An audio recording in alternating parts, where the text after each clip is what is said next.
So here we are, just a week after the conclusion of only the second land conference in a country whose leaders fought long and hard to restore the dignity of its citizens, to give them a sense of belonging, a sense of pride, a sense of ownership. And here we are, a 28-year-old Kamstige democracy.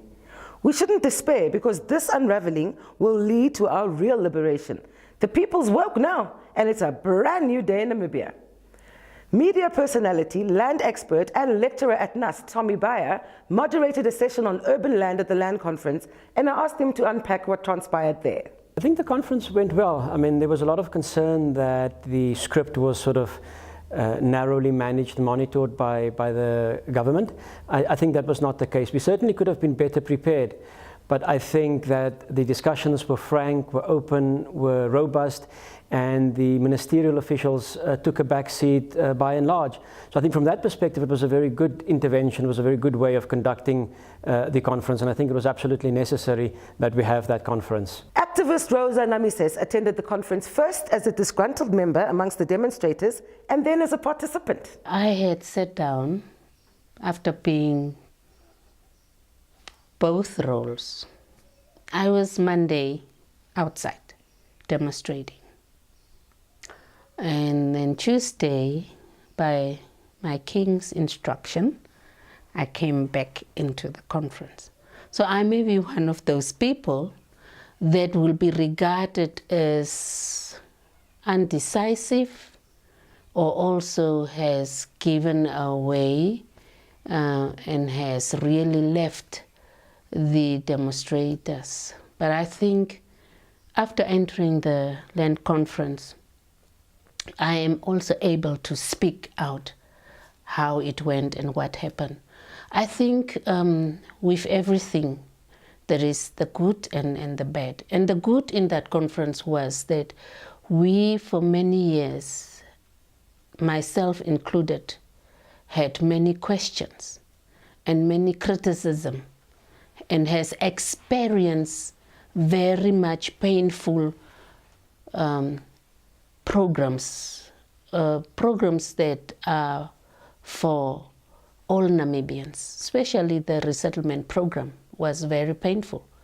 We had no facts at that time, still now we don't have the facts, but we have experienced the injustice. We see how we wait. I myself applied after being a landless Namibian, after being a child of a generational farm worker, after also being an own eigen child from old location to Soros, from Damviljoen to Anikap to Ver Genoeg, many, after sitting with my old doubts, hoping that government would have worked it a bit different. So we went into this conference. So the good thing was that we were able to clarify the questions that we were having, putting down our pain, our disappointment, our answers or clarifications to what does it mean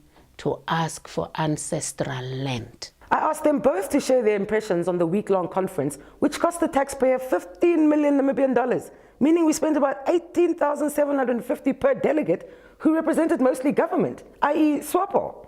We are criticizing the conference. How long are we going to criticize?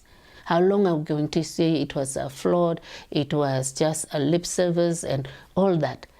We have people that are waiting for us to see the change.